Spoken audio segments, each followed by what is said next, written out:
기성세대들은요, 당연히 통일을 해야 된다는 마음이 있어요. 하지만 젊은이들은 갸우뚱합니다.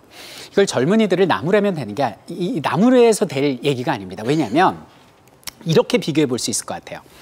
자, 이민 1세대가 있습니다. 이민 1세대는요, 외국에서 자리를 잡고 성공을 해도요, 한국에 다시 돌아옵니다. 아니면 돌아오고 싶어요. 왜? 추억이 있고, 친구가 있고, 내 가족이 있고, 내 청춘이 있었으니까. 하지만 이민 2세대, 3세대들은요, 없어요. 캐네디언이에요. 아메리칸입니다. 별 생각이 없어요. 하지만 그들이 우리나라에 돌아오려면 어떻게 하면 될까요? 현실적인 이익이 있으면 오겠죠. 한국에 왔을 때 일자리가 보장된다랄지 아니면 보다 나은 삶이 보장된다면 그러면 이민 2세대, 3세대들도 한국을 찾겠죠. 이런 관점에서 바라봐야 돼요. 전후 세대들에게, 젊은이들에게 단순히 뜨거운 가슴으로서만의 통일만 강조하면 거기엔 한계가 있는 겁니다. 통일을 하면 우리가 지금보다 더 잘 살 수 있어. 일자리도 창출되고 우리가 세계 중심 국가로 발전할 수 있어라는 것에 실질적인 팩트를, 사실을 보여줄 때 젊은이들도 함께 수긍하는 거죠. 이렇게 기성세대와 젊은 세대가 하나가 되는 겁니다. 그러면 우리가 통일을 했을 때 어떤 경제적 이익이 있는지 실제 자료들을 가지고 한번 얘기해 보도록 하겠습니다. 아니, 어디서 많이 본 섬이네요. 어느 섬입니까? 제가 한번 여쭤보겠습니다. 독도는 누구 땅입니까? 대답 잘하시네요. 하나만 더 여쭤볼게요. 북한은 누구 땅입니까? 북한도 우리 땅입니다. 여러분들, 왜 우리가 독도에 이렇게 막 사랑을 쏟아붓고 집착을 할까요? 이유가 뭘까요? 왜 독도만 우리가 이렇게? 아, 그거예요. 네. 우리 땅인데 자꾸 자기 땅이라고 우기고 어이없는 행보를 보이니까 우리가 당연히 기분이 나쁘죠? 그래서 우리가 더욱더 독도에 관심을 갖는 거예요. 근데 일본은 그러면 왜 독도가 자기네 땅이라고 우길까요? 외교적인 그런 좋지 않은 상황을 불사하고. 그렇죠. 경제적인 이유입니다. 여러분들, 독도에는요, 막대한 지하 자원이 묻혀져 있다는 거죠. 메탄 하이드레이드라고 들어보셨습니까? 얼음인데 불이 붙습니다. 미래의 자원이에요. 지금은 석유가 있으니까 뭐 기술적으로나 아니면은 뭐 채굴 기술 이런 게 아직 완비가 안 돼서 지금 개발을 덜 하고 있는데, 이제 석유가 고갈되는 우리 자손들, 우리 아이들의 세대에서는요, 이것이 미래를 대체하는 자원이 된다는 거예요. 그걸 노리는 겁니다. 그런데요, 독도 이상으로 지하 자원과 지상 자원이 엄청나게 많은 곳이 바로 북한 땅이 되겠습니다.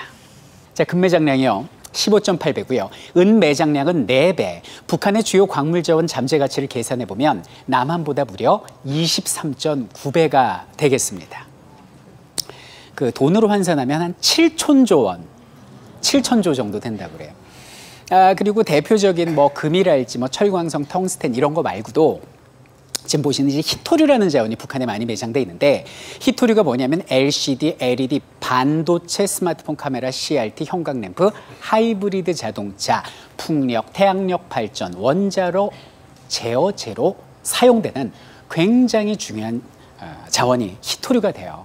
근데 여기는 히토류가 얼마나 중요하냐면 이런 일이 있었습니다. 중국말로 나우이다오, 일본말로 센가쿠 열도라고 들어보셨죠? 중국하고 일본이 상당히 이제 좀 분쟁을 겪고 있는 지역인데, 중국인 어부가 그 지역을 이제 조업하러 들어갔다가 일본 군인에 의해서 이렇게 납포가 됩니다. 영해를 침범했다 이거죠. 그러니까 안 풀어주니까 중국이 협박을 한 게, 너희 일본에게 우리 중국은 히토류 수출을 전면 금지하겠다, 이렇게 얘기를 하니까 일본이 깜짝 놀라가지고 단 사흘 만에 풀어줬어요. 최악으로 치닫던 중일 영유권 분쟁에서 일단 일본이 백기를 들었습니다. 센카쿠 열도, 즉 중국명 다오이다오 근처에서 일본 순시선을 들이받은 중국 어선의 선장을 일본 검찰이 석방하기로 했습니다. 이미 구속했지만 처분 보류라는 묘수까지 동원했습니다. 특히 하이브리드 차 등 일본의 첨단 산업의 필수인 희귀금속, 히토류 공급 중단은 타격이 큽니다. 이렇게 전 세계적으로 핫한 지하자원이 히토류인데, 이 히토류가 북한에 매장돼 있는 양이 전 세계 2위입니다. 2위. 그래서 이미 많은 국가들이 북한은 히토리에 관심을 가지고 있고 어떻게 보면 우리만이 관심을 좀 덜 가지고 있는 것 같아요. 북한은 이렇게 셀 수 없는 지하자원이 많음에도 불구하고 자본력과 기술력이 떨어져서 그리고 이 불안정한 정권 때문에 누가 거기에 믿고 투자를 하고 개발이 들어가겠습니까? 놀려먹고 있는 상황이죠. 얼마나 안타까운 상황입니까, 여러분들? 그래서 저는 이렇게 좀 만들어 봤어요. 북한의 자원과 남한의 자본이 만나면 우리의 자강을 이룬다. 자, 따라해보죠. 자자자. 자자자. 그렇죠. 이거 자자자 프로젝트가 아니냐 이런 얘기예요. 이 북한의 자원은요. 방금 말씀드린 지하자원뿐만 아니라 지상자원도 엄청나겠죠. 그들의 값싸고 엄청난 노동력이 있을 테고 그리고 관광자원이 있습니다. 백두산에 금강산에 고려의 수도였던 개성, 고구려의 수도였던 평양 지금 거의 방치 상태입니다. 이거 우리가 들어가서 개발해주고 발굴해주잖아요.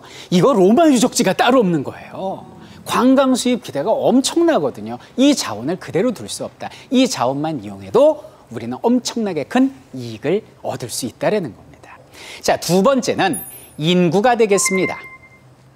여러분들 혹시 우리나라 지금 출산율이 얼마나 되는지 아세요? 1.8, 1.2. 무슨 얘기냐면 엄마하고 아빠가 있는데 자식을 하나만 낳는 거예요. 그러니까 이론상 인구가 절반씩 줄어들고 있는 거죠. 지금 표를 보시면요. 우리나라보다 저출산인 국가는 두 군데밖에 없어요. 홍콩하고 마카오. 이런 그 섬, 지역사회 빼고는 전부 다 우리나라보다 출산율이 높습니다. 이거 굉장히 지금 심각한 문제예요, 여러분들. 자, 지금 우리나라 인구를 5,100만, 자, 5천만이라고 계산을 합시다. 한 세대를 30년으로 봤을 때 30년 뒤에 우리 인구는 2,500만, 60년 뒤에는 1,750만. 고등학교 때 한 반에 한 70명 정도 있었어요. 72번까지 있었어요. 키가 제일 큰 72번 친구가 농구부였어요. 기억이 납니다. 근데 제가 어제 전화를 했어요. 제 친한 고등학교 교사한테 전화를 해서 지금 한 반에 몇 명이에요? 그랬더니 30명. 근데 제가 지금 말씀드린 저 고등학교 때가 30년 전쯤 되거든요.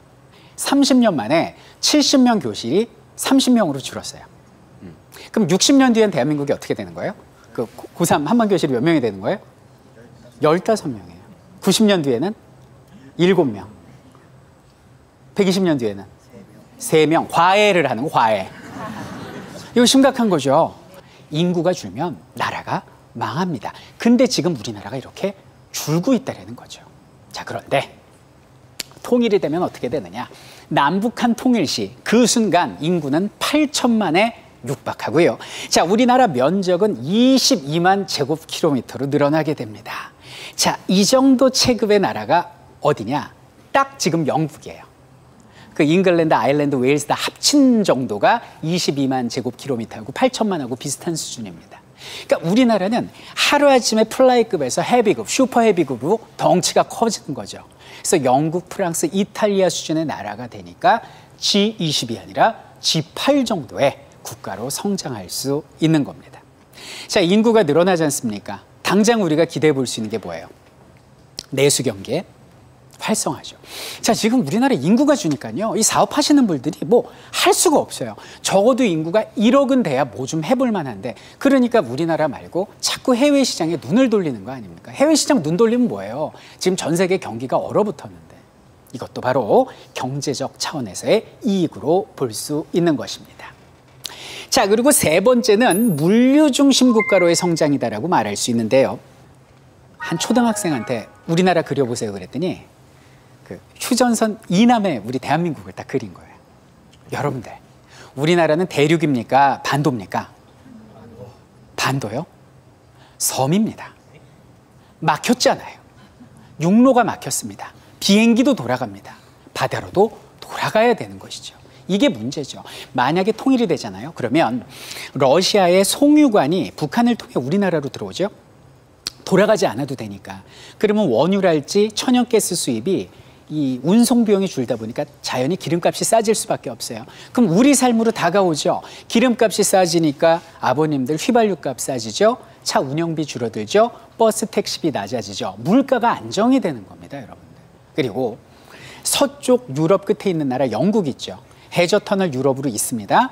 그래서 러시아하고 중국을 따라서 이렇게 그 철도가 이어지게 되고 이것이 러시아 혹은 중국을 거쳐서 북한을 거쳐서 우리나라 부산까지 옵니다. 그리고 일본으로 해저 터널이 뚫립니다. 자, 그러면 어떻게 됩니까? 서쪽에 있는 영국부터 동쪽에 있는 일본까지 하나의 철도로 달릴 수 있다는 거죠.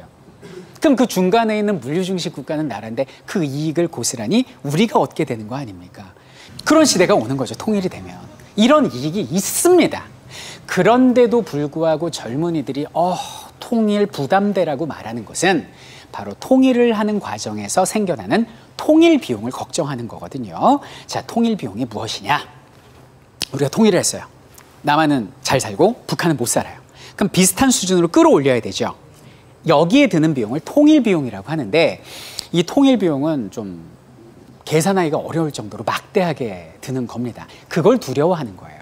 그런데 여러분들 조금만 더 넓게 생각해 보면 분담 비용이 통일 비용보다 더 들어간다는 걸 우리가 느낄 수 있어요. 자, 분담 비용은 뭡니까? 우리 이 분단돼 있는 이 상황 때문에 지출되는 비용을 분담 비용이라고 해요. 자, 대표적인 예를 들면 자, 볼까요? 우리 젊은이들 군대 가죠. 남한은 전체 인구의 1.3%가 그리고 북한은 5%에 해당하는 인구가 군복무를 지게 됩니다. 근데 여러 선진국들 보면 0.5% 수준으로 유지하고 있습니다. 자, 여기는 젊은 남자친구들 많은데요. 근데 하는 일을 중단하고 원튼 원치 않든 우리는 2년간의 군복무를 해야 되거든요.